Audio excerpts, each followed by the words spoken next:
The Calgary Police Service is seeking public assistance in tracking the final days of Amanda Antoni. It's been more than 5 weeks since Antoni was found deceased by her husband in the family home in the 0 to 100 block of Castleridge Way Northeast. Antoni's death is considered suspicious, and homicide detectives continue to search for information that may assist with the investigation. Officers now believe Antoni died between 7 p.m.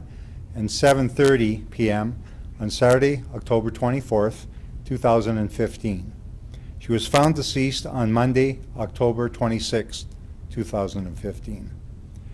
Prior to her death, Antoni was suffering from migraines, and it's believed she may have run several errands Friday and Saturday to local herbalists or pharmacies in search of treatment for her condition. She was driving a 4-door 2012 black Chevrolet Cruze. Investigators are asking anyone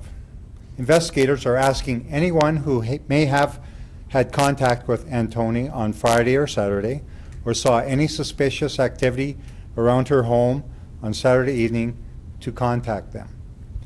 The Homicide Unit is also consulting with the RCMP's Behavioral Science Branch, who are providing guidance to investigators.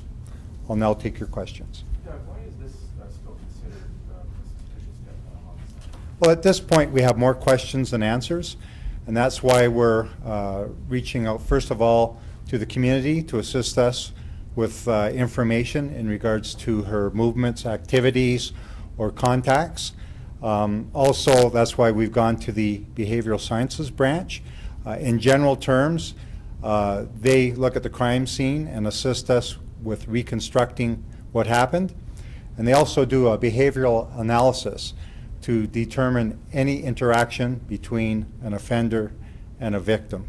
So really, it's giving us a fresh set of eyes to have a look at the investigation and to see if there's anything that we've overlooked, and also provide us with assistance in determining what happened. Anything on the cause of death? We're still waiting results from the Office of the Chief Medical Examiner. They completed their autopsy, but they have sent exhibits in for toxicology. So that can take anywhere from 2 to 4 months after the autopsy. So again, we are waiting for those results.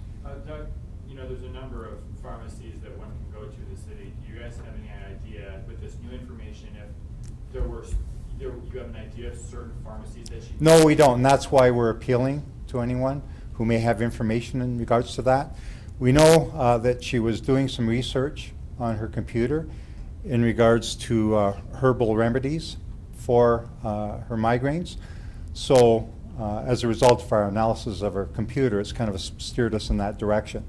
So we're hoping that anyone who may have had contact with her, or it might twig something with them, that they can assist us in providing information. Are you maybe going to reach out to pharmacies in the city? We have done that already, but again, we wanted to get the information out there that can assist us with further information and assisting us with moving this investigation forward. Is there any indication that there were people in her home with her, forced entry, anything of that nature? There's no signs of forced entry.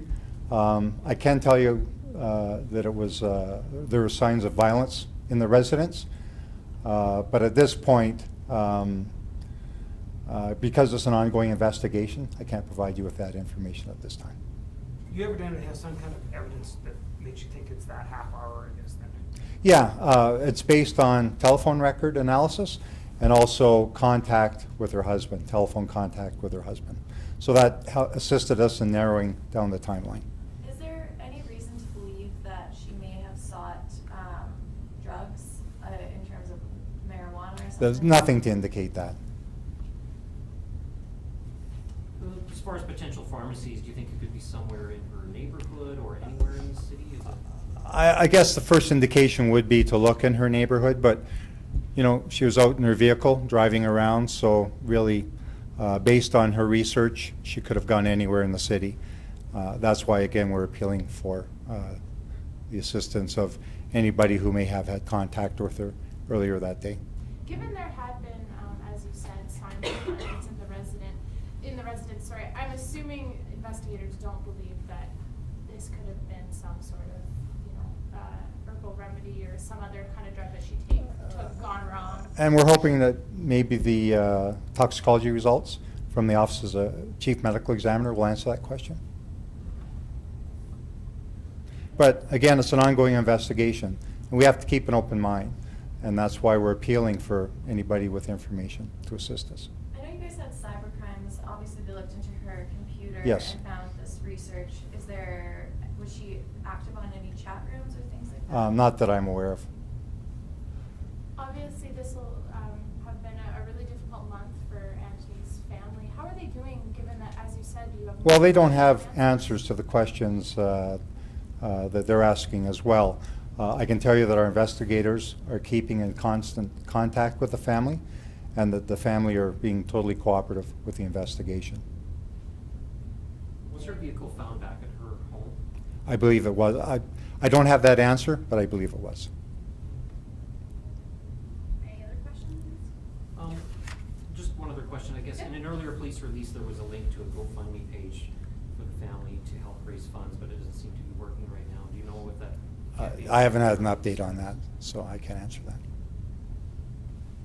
Just an answer to the vehicle question. I had no indication that the vehicle was missing, so I'm assuming it was at the house. So the description is just in case somebody saw that? Yeah, in case somebody saw that vehicle or saw her driving around in it.